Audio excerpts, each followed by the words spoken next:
All right, on to the third on the programme. Race number 3 is 1650 once more. This is again a Class 4 contest headed by Hero Time. Richard Gibson, Neil Callan from Barrier 4. Run up over the 1200 metres to reliable team last time out.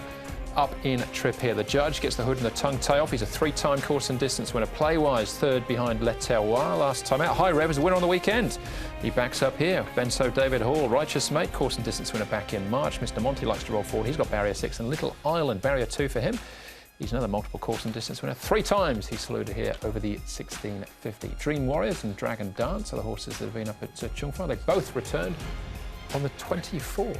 Yeah, well, the noted front runners here are Dragon Dance, Mr. Monty and Charity Wings as well. So those 3 scrambling early will generate a bit of speed driving through that first bend. Horses likely to get a nice sit.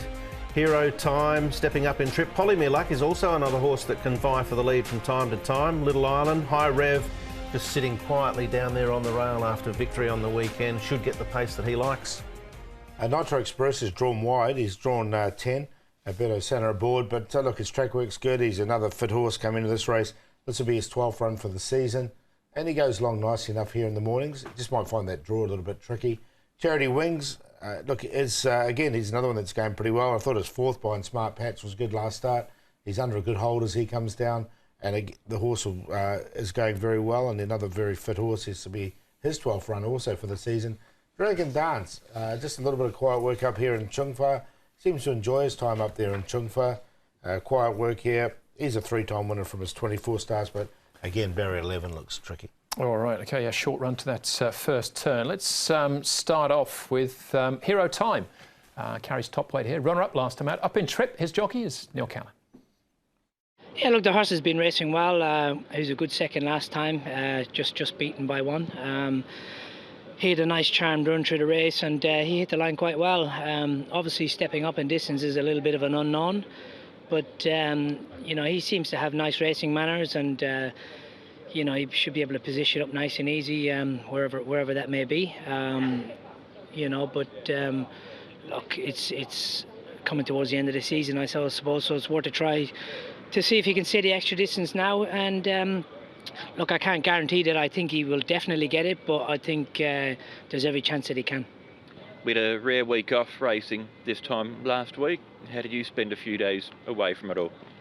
Yeah, my family and I, we went to Fiji, which is we'd never been before, and it's obviously like, while we're out this way, we may as well try new places, and it's a beautiful place. It was what I would call paradise. The people are so nice, but you know, considering we had to take our kids out of school to go, we got some rugby balls from the sports the department in school,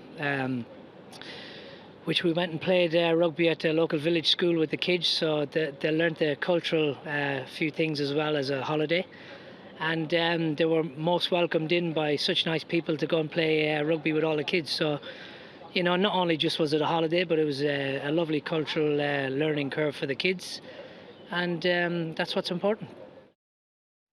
It's a lovely spot, Fiji. They're not bad with a rugby ball either, are they? Especially the sevens. Yeah, at least 7 of them.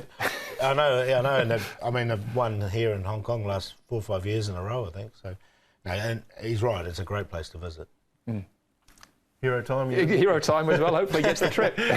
Hi, Rev, let's go back to the weekends. This is his breakthrough win as well. 1,400 metres.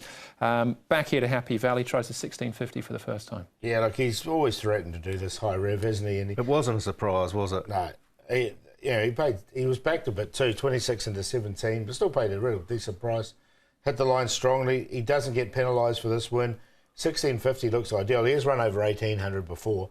But 1650 looks good. Look, I found a spot for him again because he's obviously a horse in form. Well, you tipped him earlier on in the season, and then I tipped him, and then I think Andrew somewhere in between, and then we even said on race day that he was a chance at that price at 20s if he got the right type of run, and he did win. Yeah, he's a definite player. Yeah, all right, he goes in for me. Playwise, looking at him last time out, this is behind Le Terroir. Another horse that will go later on. He's on a hat-trick, Le Terroir. He is, and I'm going to take a little chance with this guy because he actually hits the line quite solidly in this third behind Le Terroir. He is a horse that's had 6 goes course and distance for a 2nd and 2/3. He hasn't won a race in his career of 18. Zach Purton aboard, he's ridden him 4 times for 2/3. He'll get a strong tempo to run at here, so I think that gives him a real genuine chance. Yeah, I looked at him. In the end, I didn't get him in the end. He's still a maiden, isn't he, from his 18 starts? But look, his last 2 runs have been good. All right, Mr. Monty and the judge we can look at here. Both of them sort of finishing midfield or worse, but the thing with the judge is he's back at Happy Valley. Well, that's the key, isn't it, Paul? Yeah, definitely. Look, his last win was off 60. He's now down to a rating of 57. He's got barrier 1, hood comes off, tongue tie comes off, and he's a 2-time winner over this course and distance. He's been running pretty well at Sha Tin, but Happy Valley, he grows another leg. He's had 2 wins, 3 seconds and 1 fourth in his entire career, and they've all been over the 1650 at the Valley. Yeah. So you completely really have to overlook the Sha Tin form and go on that factor alone. His runs at Sha Tin have been patchy. 1 or 2 of them have been okay, a couple have been ordinary, but he's hard to leave out. All right, sounds like he's in for most of us, and he's favourite at this stage, Paul, but it is a wide market. It is, definitely, yeah. I have got him on top, though. First 3 races, I've all got barrier number 1 there, and he's drawn 1 once again. So he's on top to beat Hero Time, who's been running really well recently. It was good second behind a nice horse and reliable team. Charity Wings, another very consistent horse, and High Rev in there for 4th, 3-1-4-6. 5-3-1-6 for me. I'm going with Play Wise. Just sit back and absorb all of the early speed, let it take its toll on those up front, and I think Zach will come into the race late with the judge, Hero Time and High Rev. So 5-3-1-6, but I'll be happy to play the 5 each way if you can get an each way price. All right, I've got the same 4 numbers as you, Brett, but slightly different order. I think Hero Time will get the trip, and I think he'll win as well. Straight to Fiji after. Yes, exactly. Neil Callan and Richard Gibson. That's race number 3. All right, so that was the first leg of the 6-up as well. Next up for us, right after this, is the first leg of the TT.